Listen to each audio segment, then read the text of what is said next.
everyone, I am Krishnanjana and you are watching me on EFA Spoken English Official. आज যে topic নিয়ে discuss করব that is newspaper reading.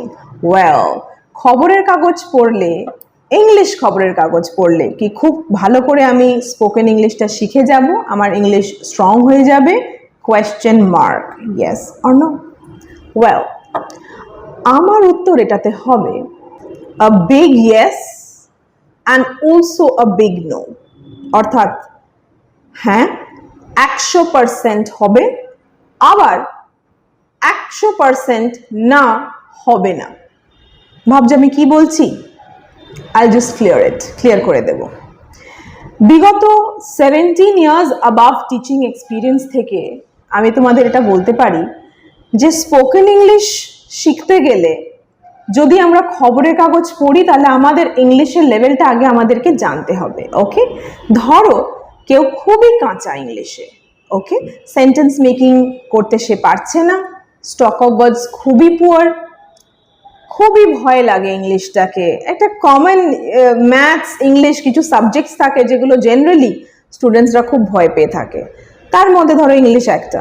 So এইরকম যদি situation হয়, খুব কাঁচা, খুব ভয় লাগে, একবারে কনফিডেন্স নেই, আমি এবার যদি খবরের কাগজ নিয়ে বসি তাহলে কি হবে? হিতে বিপরীত, যে ভয়টা আমার ছিল সেটা আরো দ্বিগুণ বেড়ে যাবে। যতটা আমি ভুল বলতাম তার 4 গুণ বেশি আমি ভুল বলতে লাগবো, আমি ঘাবড়ে যাব, নার্ভাস হয়ে যাব। তার কারণ কি?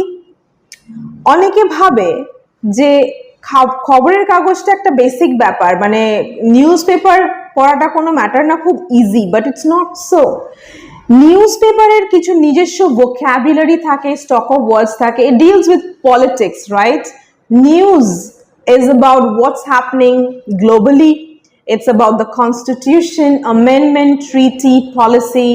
So এই যে ওয়ার্ডস গুলো, ধরো কেউ পলিটিক্স সম্বন্ধে জানে না বা তার বিন্দুমাত্র ইচ্ছা নেই, ইন্টারেস্টেড নয় সে পলিটিক্স নিয়ে, তাহলে সে যদি এবারে খবরের কাগজে অ্যামেন্ডমেন্ট মানে কনস্টিটিউশনাল চেঞ্জ, ট্রিটি একটা চুক্তি, negotiation, foreign policies, bill, parliament, Lok Sabha, Rajya Sabha, constitution, all these things, এই যেগুলো হচ্ছে, এই সমস্ত ওয়ার্ডসগুলো তার টোটালি মাথার ওপর দিয়ে চলে যাবে। তার ইন্টারেস্ট যেহেতু পলিটিক্সে নেই, সে বোর তো হবেই, প্লাস তার কঠিন লাগবে। এবার দেখা যাক নিউজ পেপারটা কিভাবে আমাদের হেল্প করতে পারে, কাদের হেল্প করতে পারে। ওকে, সো লেটস সি। যাদের ইংলিশের একটা বেসিক স্ট্যান্ডার্ড আছে তারা যদি খবরের কাগজ পড়ো, তোমাদের স্টক অফ ওয়ার্ডস বাড়বে, তোমরা নিউজ পেপারে ডেলি নিউ ওয়ার্ডস পাবে, নতুন শব্দ পাবে, সেই শব্দগুলো তোমরা মিনিং লিখতে পারো একটা খাতাতে, ডিকশনারি দেখে, গুগল থেকে চেক করে। ওকে, সেন্টেন্স কনস্ট্রাকশনের লেভেল অনেক এনহ্যান্স হবে, তোমার রাইটিং স্কিল, রিডিং স্কিল, তোমার রিডিং পাওয়ার বাড়বে, speed of reading will be good, your overall your writing, reading, speaking, listening সবটাই তুমি বেনিফিটেড হবে, যেহেতু তুমি বুঝতে পারছো, তোমার গ্রোথ হবে। এখানে একটা কথা বলে দিই, ধরো কারোর কাঁচা আছে, ইংলিশটা অতটা স্ট্রং নয় বা বেসিক লেভেল নেই, তারাও যদি খুব চেষ্টা করে, তাদের যদি ধৈর্য থাকে, তাড়াহুড়ো না থাকে, ইনস্ট্যান্ট আমি শিখে যাব, কুইকলি শিখবো, বা যদি তাদের উইল পাওয়ার থাকে যে না আমি শিখবই, এবং প্রচণ্ড পরিমাণে তারা হার্ডওয়ার্কিং হয়, তাহলে কিন্তু নিউজ পেপার পড়লে তাদেরও হেল্প হবে। কিন্তু সেটা অবশ্যই সময় সাপেক্ষ ব্যাপার, যেহেতু তার ইংলিশটা ভিতটা খুবই দুর্বল আছে। ঠিক আছে, তো আমি এটা সাজেস্ট করব যেটা তোমাদের ভালো লাগে তোমাদের সেটা রিডিং করা উচিত। ওকে, ফর এক্সাম্পল আমরা যদি কোনো রেস্টুরেন্টে যাই, so in that restaurant you will order something which you like. এমন একটা খাবার আমরা অর্ডার করব যেটা আমাদের পছন্দ। আমি যদি চাইনিজ অর্ডার করি, নট নেসেসারি আমার ফ্যামিলির সবাই চাইনিজ অর্ডার করবে, কেউ বিরিয়ানি অর্ডার করতে পারে, কেউ নান অর্ডার করতে পারে, যেটা যার ভালো লাগে। তো আমি মনে করি যে যদি ধরো তোমরা স্পোর্টস পছন্দ করো, তাহলে তোমরা স্পোর্টসের কমেন্ট্রি বা স্পোর্টস সেকশন থাকে পেপারে, সেগুলো পড়তে পারো, স্পোর্টসের ম্যাগাজিনস পড়তে পারো।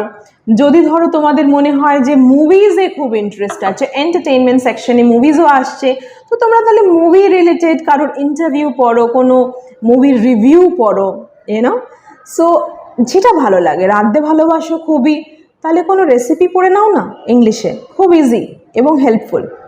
ধরো ঘুরতে ভালোবাসো, ট্রাভেল করতে ভালোবাসো, তাহলে ট্রাভেল রিলেটেড কিছু একটা পড়ে নাও আর্টিকেল, তাই না?